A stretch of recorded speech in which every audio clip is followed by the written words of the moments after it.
Released in 1995, the Ferrari F355 is considered one of the most timeless Ferraris ever made. 25 years later, we have the Ferrari F8. Today, we are going to look at the similarities and differences that 25 years and 5 generations makes in mid-engine V8 Ferraris. Let's go.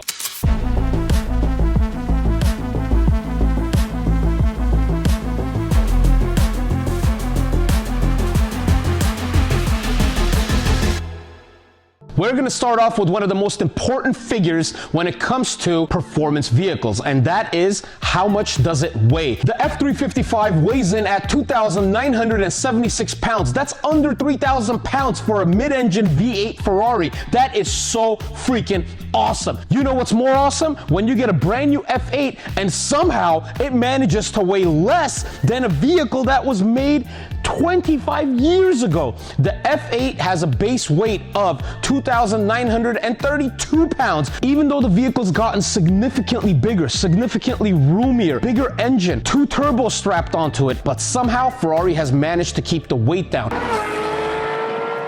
Number 2, let's talk about the powertrains. The F355 runs a 3.5 liter, 5 valve per cylinder V8, naturally aspirated. The engine inside the F8 is a 3.9 liter twin turbo, only 0.4 liters higher in size, yet putting out almost twice the power. 375 for the 355, 710 horsepower for the F8 with the 3.9 liter engine. That's almost twice as much power as 25 years ago. The F355 puts out 268 pound-feet of torque.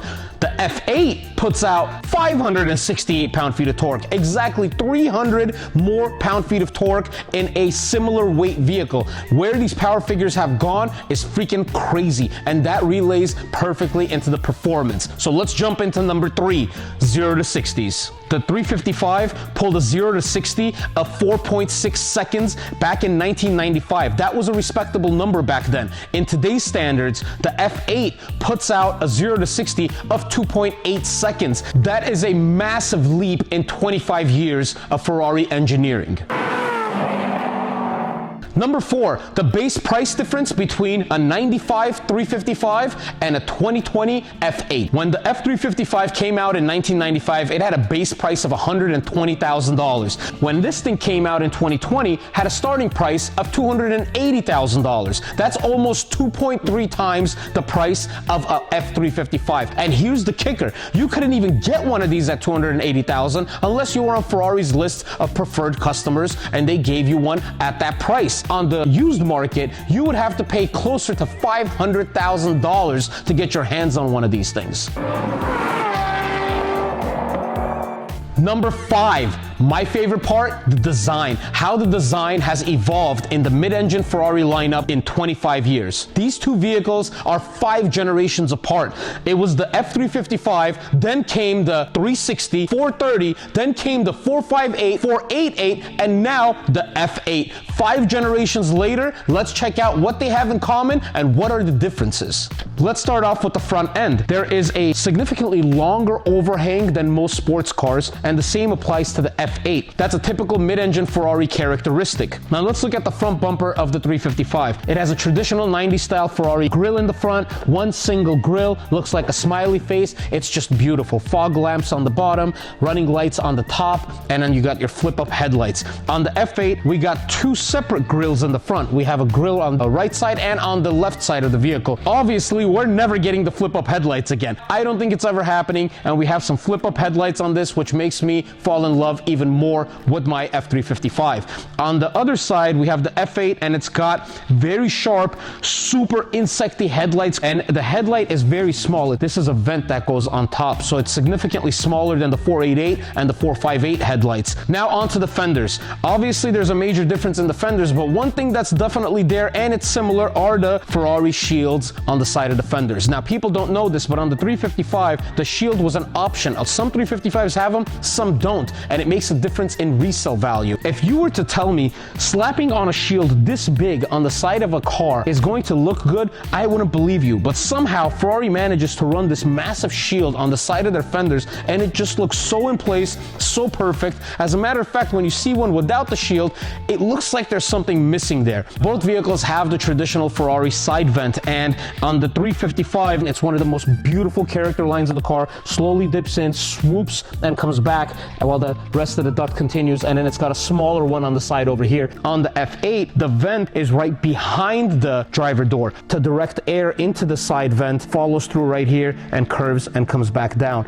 Now to the back end of both of these cars. The F8's a Spider and the 355 is a Berlinetta, so it's not a direct comparison, but we're gonna see some of the things that carry over in design, like the flying buttress window styles. 355 is one of the last Ferraris to carry this curved rear window with the arches that go down this way. The F8 also carries those. We do have the glass back here. It's a flat piece of glass, and then it has these arches that go all the way down, bolstering and showing that muscular shape that the vehicle has from the back. And the same, a more exaggerated version, is on the 355. Now let's talk about the grills in the back. 355s did not always come with what's called the Challenge Grille. The Challenge Grille is the black metal perforated grille that you see on a lot of 355s. And even those that did not come with a Challenge Grille as an option from the factory, a lot of those guys are replacing them with the Challenge Grille because it adds a little bit of contrast. It breaks up the back end a little bit, so you get more cooling in the engine bay, and you get that contrast, and it breaks up the design of the car so well. And that same style grille carries over to the F8, goes on this side, and the same thing on the other side. Same concept, metal grills in the back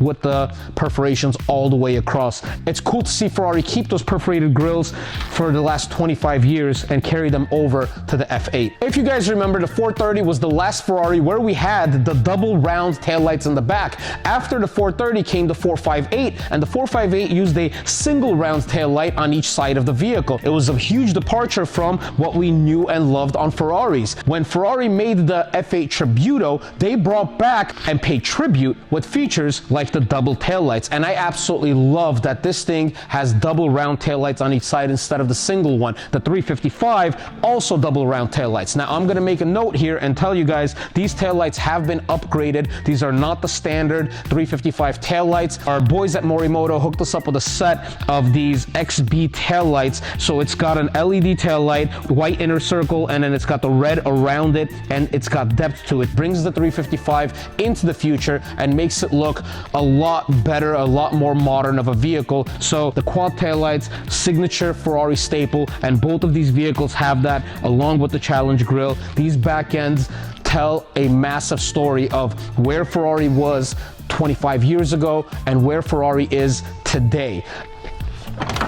This 355 is very rare in the sense that it has the carbon sports seats inside of it. These carbon sports seats were an option and not many people ordered it. Rumor has it it's somewhere between 80 to 90 vehicles. I was very lucky to get my hands on a 355 that has the carbon buckets inside of it. So it's all carbon fiber on the back of the seat.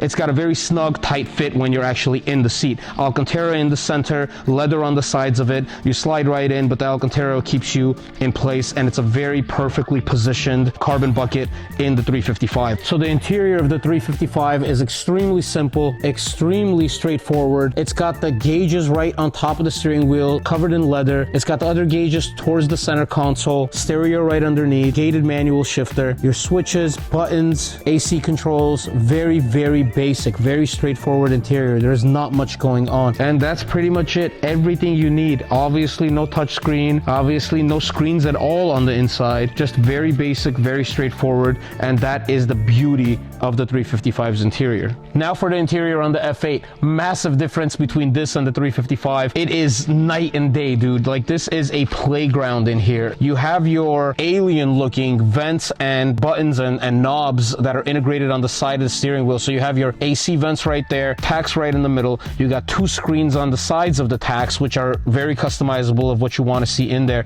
Then you have majority of your controls on the steering wheel. So engine modes are right on the steering wheel, engine start stop is on the steering wheel. High beams, windshield wipers, even your turn signals are directly on the steering wheel, and paddle shifters. So they've centralized everything as much as possible right to your steering wheel, to where you don't have to take your hands off the wheel under any circumstance. And the yellow pinstripe matching the exterior of the car, integrated right into the carbon fiber, is super cool. It's painted right on. I also want to point out these carbon bucket seats that are in the F8. These are the lightest seats that they have. They are manual seats. They look phenomenal in person. We have Alcantara on the sides right here, leather in the middle that follows through, so enough Alcantara to keep you planted. Then you have the silver leather that's underneath the Alcantara, and the Alcantara is perforated, so you see the silver shine through. Yellow stripe right in the middle of the seat, yellow seat belts. It's just a gorgeous interior. 25 years apart, 5 generations of vehicles apart.